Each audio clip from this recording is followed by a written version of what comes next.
Galera do YouTube, tudo bem? Eu quero conversar com vocês hoje sobre um assunto muito importante. Não seja escravo dos sentimentos. Olha, isso já vem algo tão arraigado, de lá de tempos atrás. Está nas músicas, na cultura, no cinema, na TV e na internet. Muitas vezes há um louvor exagerado, demonstra seu sentimento. Muitas vezes isso se desencadeia em depressão, em suicídio e muitas vezes em muitos problemas em se relacionar. Fica comigo até o final desse vídeo, que eu tenho certeza que vai abrir a sua mente e vai te ajudar muito. Olha, nenhum vídeo que eu trago aqui para vocês é um vídeo que eu não tenha passado por algo semelhante. Porque essa questão de não ser escravo dos sentimentos, eu posso afirmar para vocês que eu já sofri muito com isso. Nós sabemos que cada pessoa tem a sua personalidade, tem a sua peculiaridade, tem o seu gênio, tem a sua maneira de lidar com as coisas. Dentro da minha casa, minha mãe, eu sou um entre 5 irmãos, somos no total 5 homens que a minha mãe criou e criou muito bem. E dentro da minha casa, o afeto, o carinho, o abraço, o beijo, sempre foi algo muito presente. Eu me lembro, para você ter uma ideia, quando eu e meus irmãos brigávamos, a minha mãe fazia a gente se abraçar, pedir desculpa, dar beijo no rosto e fazer as pazes na hora. Então daí você já percebe, eu fui criado num lar de muito amor, de muito afeto, de muito carinho. A minha mãe, ela é muito intensa, ela demonstra sempre muito amor. Se ela tá feliz, ela tá feliz. Mas se ela tá triste, também ela está muito triste. Se ela tá satisfeita, ela demonstra. Mas se ela está insatisfeita, ela não disfarça. Talvez você que está aí do outro lado também tenha esse tipo de pensamento. Olha, eu não sei fingir, não sei disfarçar. Se eu tô bem, vocês vão ver na minha cara. Agora, embora isso seja uma qualidade, no meu ver, muitas vezes pode ser um baita de um problema. Eu vou dar um exemplo para vocês. Olha, a minha personalidade sempre foi uma pessoa que fala muito, uma pessoa que gosta de falar. Então, pense comigo. Eu sou casado. Se você é casado, você sabe do que eu estou falando. É comum haver alguns desentendimentos, algumas situações do dia a dia. Agora, percebam, quando tínhamos discussões entre eu e a minha esposa, muitas vezes eu falava sem parar. Eu vou te explicar o porquê eu fazia isso.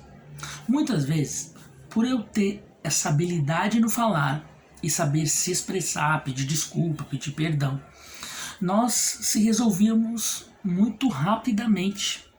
Nós se resolvíamos e ficávamos em paz. Lembra que eu falei no início do vídeo? Eu sempre prezei por uma boa convivência, por uma união saudável, porque eu aprendi isso lá atrás, dentro da minha casa, principalmente através da minha mãe. Então, é como se fosse um vício, ok? Por exemplo, você que fuma, é comprovado que o cigarro, a nicotina, abaixa a tensão, dá uma acalmada nos ânimos, ok? Mas também destrói o seu pulmão, destrói o seu sistema respiratório ao longo prazo. Então muitas vezes as pessoas fumam devido ao efeito que causa, como se fosse uma anestesia, ok? Que dá aquela acalmada naquele momento. Então, como eu sempre tive habilidade, talvez você que está aí do outro lado tenha essa característica também, ou conhece alguém que tem, você consegue resolver as coisas na fala, com seu jeito, com a sua forma. Só que nem sempre nós vamos conseguir resolver os nossos problemas dessa maneira. Nem sempre. Vai ter momentos que você não precisa falar. Você tem que se calar. Gente, pensa em algo difícil para uma pessoa que gosta de falar. É calar. É como se fosse a morte para essa pessoa. Da mesma forma, se você que tá aí do outro lado, você é calado, você é retraído, e alguém vira para você numa roda e fala assim: vamos lá, começa por você, fale primeiro. Aquela pessoa quer pegar a cabeça e jogar dentro de um buraco e se esconder. Da mesma forma é com aquele que gosta de falar demais. Então eu comecei a perceber, a aprender através de pesquisas, de estudos, que muitas vezes o meu muito falar, ao invés de me ajudar, me prejudicava. Muitas vezes o que eu sentia, como eu era muito intenso, e sou até hoje, mas eu vejo de uma forma um pouco mais equilibrada, eu tinha muitos problemas, pessoal. Por quê? Porque a pessoa que está do outro lado muitas vezes não está numa vibe de conversar naquele momento. Mas a pessoa que está do outro lado, ela quer um silêncio, ela quer parar, ela quer refletir, ela quer digerir aquela conversa, aquela discussão, aquele momento, aquela reunião, aquilo que aconteceu. Então eu comecei a prestar atenção que muitas vezes o meu maior dom, que é falar, muitas vezes pode ser minha maior fraqueza. Muitas vezes me trai. Lembra daquela história bíblica sobre Sansão? Sansão era um homem forte. Sansão era um homem belo. Ele era um homem de Deus. Mas a sua beleza, a sua força, principalmente a sua força, que vinha do seu temor a Deus, ele tinha muita força, que ele destruía os inimigos. Essa mesma força o traía, o sabotava, porque ele não podia ver mulher. E ele logo saía do propósito, saía do prumo, saía daquilo que Deus tinha reservado para ele. Então eu quero falar isso com você que está aqui do outro lado. Você não é obrigado a ser escravo dos seus sentimentos. Talvez você vai dizer assim: ah, Genilson, mas assim, eu vou então ter que ser falso? Então, não é ser falso. Você vai aprender a lidar melhor com esse tipo de sentimento. Por exemplo, experimente. Se você sempre foi de falar muito, principalmente no momento de uma briga, de uma discussão, você já deixou claro a sua posição? Foi claro? Se cale. Muitas vezes eu aprendi algo que doeu muito para mim, mas foi uma lição preciosa na minha vida. Muitas vezes as pessoas não dão ouvido ao que você fala, porque você fala demais. Muitas vezes precisa de um equilíbrio. E muitas vezes as pessoas não te valorizam, porque você fala sim para todo mundo. Você sempre está disponível. Você não some. Você não vai fazer suas coisas. Você sempre está à mercê e à disposição das pessoas.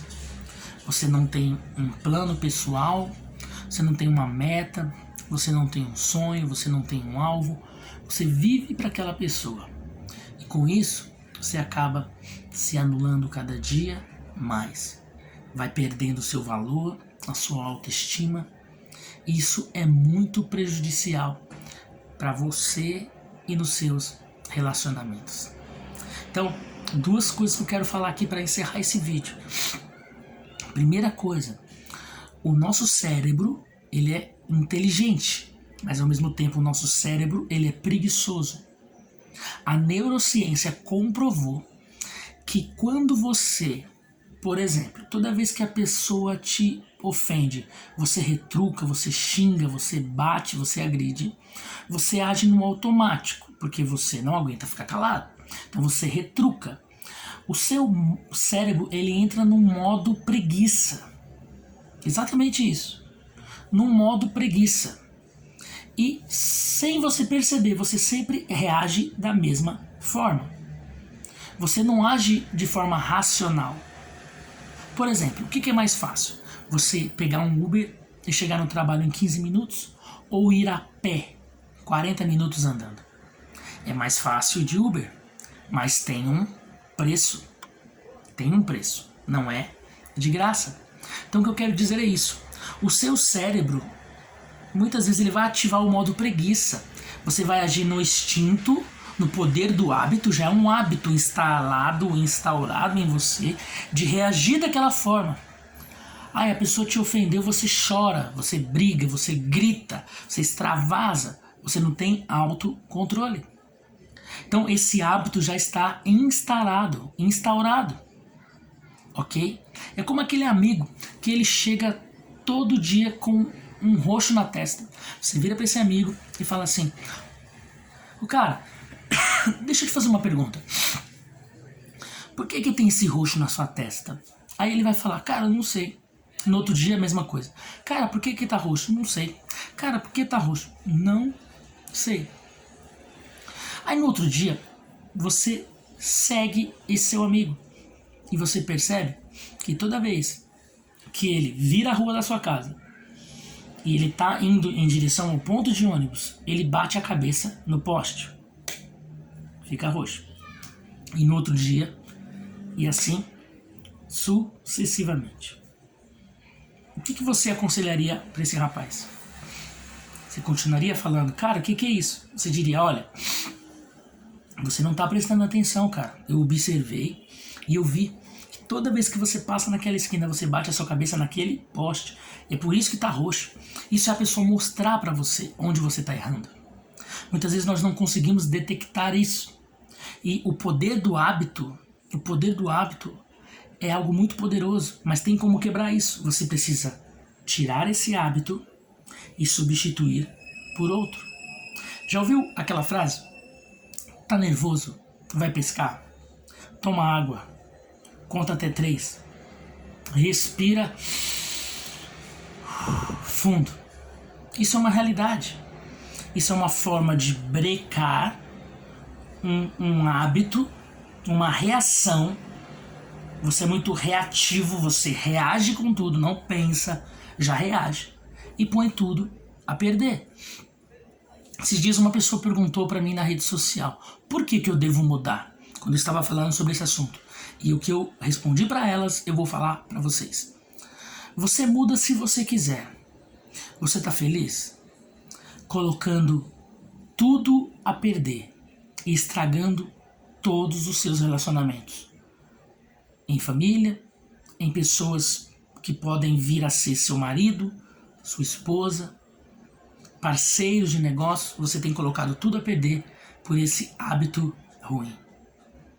Em segundo lugar, você precisa pedir a Deus que te ajude, que fortaleça suas mãos, que segure nas tuas mãos e te ajude a vencer esse sentimento, esse instinto que já é automático. Então eu estou falando de duas coisas aqui, pessoal. Primeiro, algo que você deve trabalhar: o seu instinto, os seus hábitos e muitas vezes aquilo que está lá dentro, que nenhum homem pode mudar, mas Deus tem o poder de mudar. Se você se achegar a Ele com um coração sincero e pedindo ao Senhor que trabalhe na sua vida. Gente, eu quero pedir para você curtir esse vídeo aqui. Se não é inscrito no canal, se inscreve, ok? Ative os sininhos, que nós vamos estar postando muito conteúdo aqui, semelhante a esse, que com certeza vão abençoar muito a sua vida, ok? Fiquem com Deus, fiquem na paz e até o próximo vídeo. Valeu, galera!